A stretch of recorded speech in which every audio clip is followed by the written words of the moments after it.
You know, like, are there still Draenei out there in the universe? Are the Titans still moving out there, right? We didn't defeat the Burning Legion in Burning Crusade, right? They're still out there. There's all sorts of crazy critters out there. I want to go to Argus, right? You know, the world of the Eredar. I want to go, you know. I had this hook. I mean, how badass would it be if there's like this shining fleet of Draenei out there somewhere that, you know, Velen doesn't even know about, other survivors, right? Wow, that's Protoss.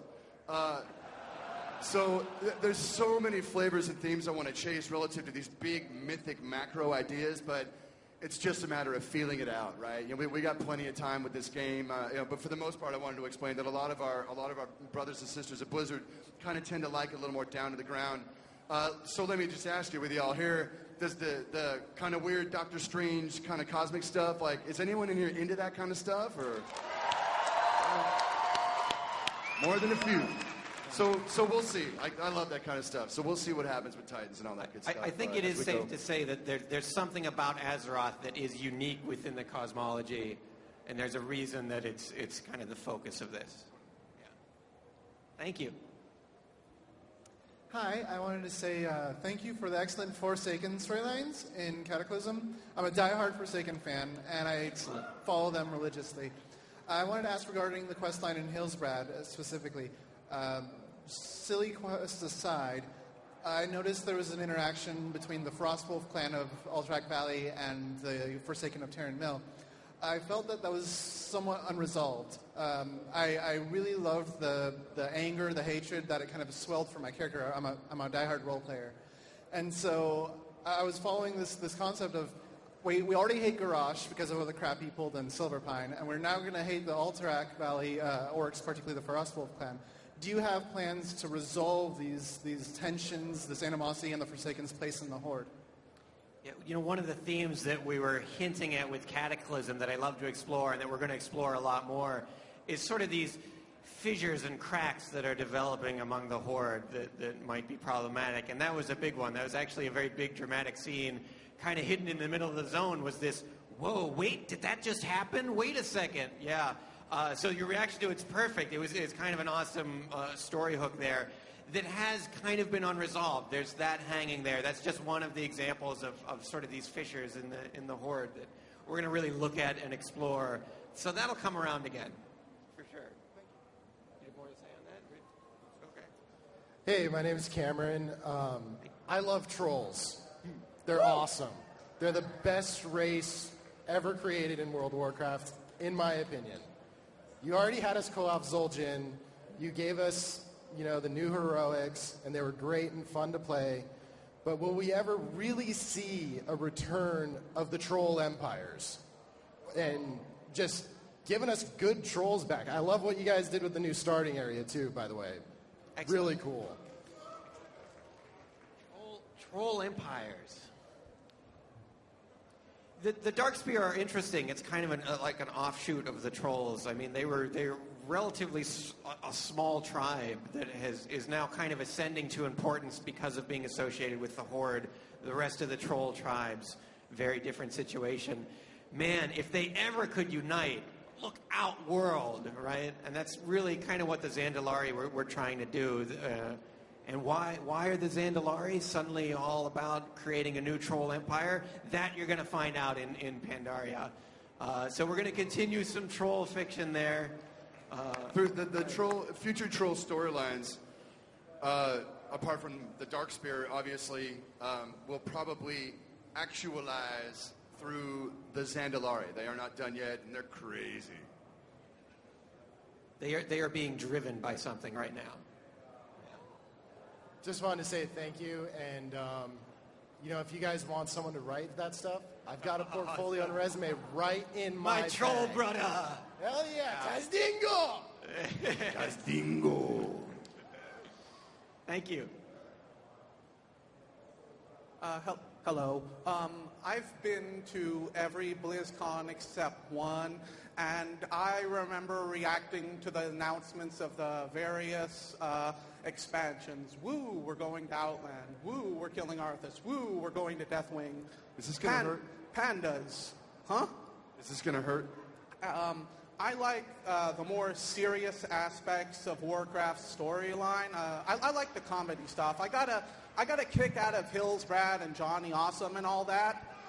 But I'm just wondering, is there going to be dark, serious stuff at some point in this expansion, or is it going to be 18 months of lightheartedness and Kung Fu Panda jokes? The Pandaren had a cameo in Warcraft 3. That's kind of where they were introduced. And they sort of appeared in some April Fool's jokes we've done since then.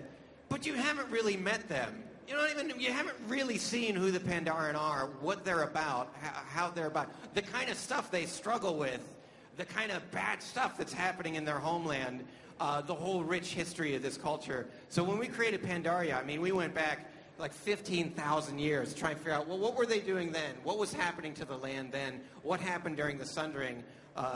And really tried to build a rich history behind them. So if you think it's a joke race, let's check out what we're doing, because we're actually really building a lot of story onto this. There's quite a bit to them. I think they're pretty badass. I think they're really awesome fighters. The Pandaren are just really fun to play with. I mean, they love life. They work hard. They play hard. They eat hard. They drink hard. They sleep hard. They do everything. They really live life to the fullest. They bring a whole other aspect to all the different cultures in WoW. I think you'll see a lot. I think you'll be surprised. There's no way we're going to build an expansion set based on an April Fool's joke. And what you guys may not know is did I say that in a panel? I said it in an interview. The Pandarans came, our senior art director, Sam Didier, right, kind of started drawing these guys years ago. It was just a passion project for him. And he painted all sorts of pictures of these guys. No one really thought, that we'd really include him in Warcraft. It was just what he loved drawing. And so he had, like, crazy panda shamans, and just his artwork was off the hook. And we were pretty much, I remember that, was it Warcraft 3? We included Chen Stormstout in Frozen Throne, maybe, in the Orc campaign? Was it after that? I can't remember anymore. But these guys are not a joke. This is an idea that we have been thinking about for years. It's one of our favorite flavors of Warcraft. It's not ultimately silly. It's just a little lighter. But the context of what's going on where they live, the context of what's happening in the history of the world at this time, serious as a heart attack. They're just really chill about it. Right? But this is no joke, right? The Pandarans, this is not a throwaway, silly, haha, funny expansion set. It is absolutely the next vital chapter as things ratchet up. They're going to get really gnarly. The idea is, as things get super crazy in the world between red and blue, how do I put it? The Pandaren are going to be part, ultimately, of a solution because they just think differently than most of us do. A little more far-sighted. So they're really going to make a difference in the history of the world, but it's definitely not a light throwaway expansion set in any way. Like Dave said, come on the ride with us, right? Be patient, but don't jump to conclusions about how thin the idea is. It is not. It's about as rich a kit as anything we put out so far, and it's definitely got its intrigues and its dangers and its drama. It's definitely, it ain't armies of the dead and it ain't, demons falling out of the sky. But it's definitely going to have some flavor and some teeth. Great. Thank you for the question, though. Awesome. Yeah, really good question, man. Hi, my name is Daniel. Big fan, Chris, and all the writers. I really like the short stories. Coming home from work and having a Lord to read is pretty cool. Great. My question's about Baine Bloodhoof and the Fearbreaker. I read The Shattering and I read the short story, and he kind of seems like he's leaning Sunwalker path. Or is there something bigger to that or different to that, or is he becoming a Sunwalker? This came up again the other day. I'll tell you my opinion. It can go a number of ways. I mean, his story's just beginning, technically. The Sunwalker thing, everybody had a fit when Tauren, when Paladin came up, right? It just doesn't feel all that right. These are, historically nomadic people. They're down with the Earth Mother. They're people that are bound to nature. The Paladin light thing doesn't really fit all that well. Sunwalker was an attempt to at least try to realize the lore and make sure that it fit about as well as it could fit. And I think the Quest teams did a really good job on banging out that idea. relative to Baine, I can see how people can come to that conclusion, Fearbreaker being a hammer, being a particularly paladin-like weapon. I can tell you my opinion is, I don't feel that would be appropriate for a Tauren leader. It just doesn't fit with their kit. And I actually particularly like the idea that Baine and Cairn were actually not supernatural people. They're just Tauren, right? They're just dudes of the earth. They don't have a supernatural component. They don't have magical powers, right? They're just Tauren, right? I love the truth of that because that's just what Tauren says to me. So I'm not a huge fan of actually making him a Sunwalker, but you never know. We've sold weirder ideas in this world. If you've all been paying attention, I've bought off on all sorts of weird things I didn't think would work. So you never know. But I don't love that idea. Now I want to ask Dave. Were you guys totally going in that direction? I don't think we had solid plans yet for where Baine was going to go, so we can talk about that. Okay, thanks. Thank you. Hi, just give a quick shout out to my guild, Black Label on Calfest. Anyways, I was wondering, for the books, we don't see too much of what happens in the books, like come over into the game, like with spoilers for Thrall. Crossus dying, is that going to have an effect on WoW? Are we going to see Alexstrasza still grieving, or going to get a new maid or something like that?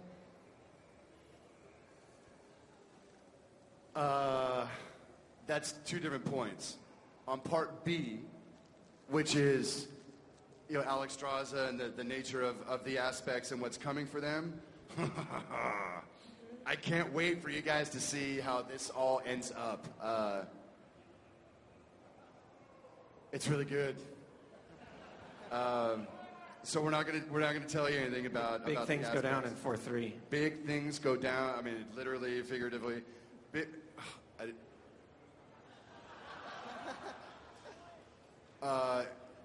events transpire in 4.3. You guys are gonna love it. It's let's say the completion of a very grand cycle that's been moving for a very long time. Relative to the first part, you're talking about things. This has been coming up a lot lately. For many years, we put out books because I was petrified of trying to develop fiction in real time with WoW. The quest design process is complicated enough, right? It's really hard to develop quests, right? Dave, how many people are on your team? You got 7? 7, 8 people at the moment. You know what I mean? Like trying to develop that much story and just keep moving and keep the game development moving fast. It's an incredibly complex process and time-consuming process. So as we were chasing stories over the years, we tended to, we'll novelize this, or we'll tell a story that's in the past. We took more of a conservative route. The last number of years, since I think a little bit of Arthas, but really with the Shattering, which just blew it out, we want to start making everything as concurrent with the current timeline as possible. Not timeline, but the current ideas that you guys are actually engaging with through the game right now. So Thrall Twilight Aspects is roughly contiguous with elements of the last couple patches. What the hell are we talking about? Well, I could jump in. Oh, I had a good point. I got the hand. Was that? It was the hand. Didn't.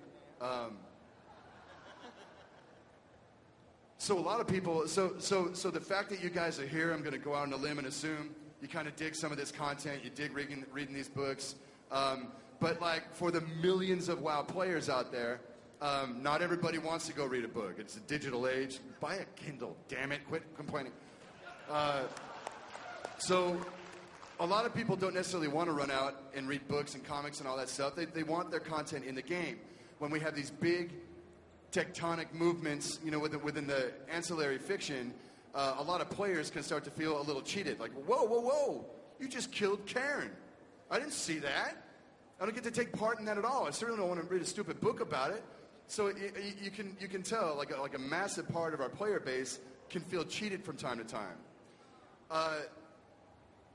I love us putting out books, and we are going to continue to do so. We're going to continue to make them as good as we can make them. But it does bring up a good point. Is I think the onus is on us to try and really bring some of these events and really have them more evidenced in the game. That kind of thing needs to be balanced out against the quest lines and the content that Dave and his team are already pushing. You know, you can only get so much done.